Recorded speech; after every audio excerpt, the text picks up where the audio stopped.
According to a recent survey, more than half of employees do not receive any appreciation from their bosses.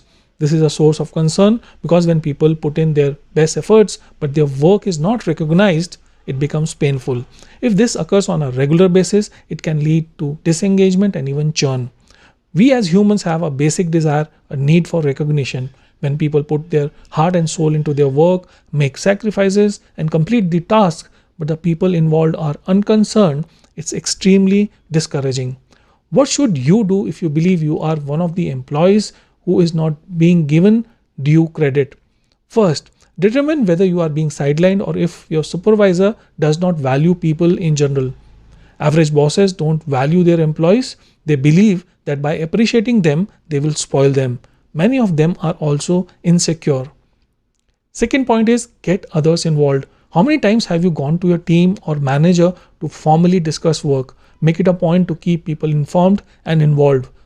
This will help them understand your point of view, the challenges you are facing, and how you are resolving the situation. The next point is request feedback. Prepare to take feedback with a grain of salt. You believe you have done an excellent job, but the other person may not agree to your point of view. Be reasonable, accommodating, and willing to accept and adapt. Next is evaluate yourself against industry benchmarks. Whether your organization asks or not, write down your short-term goals and compare your performance to them on a daily basis.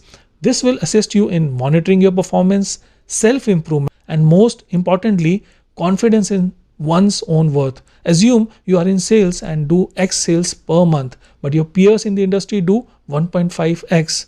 What should be your performance standard? X or 1.5x? Now, if your performance is in line with industry standards, you shouldn't be concerned about whether or not someone is appreciating it. You recognize yourself, self-appreciate, blow your own trumpet. However, you must consider whether your current position is worthwhile or not.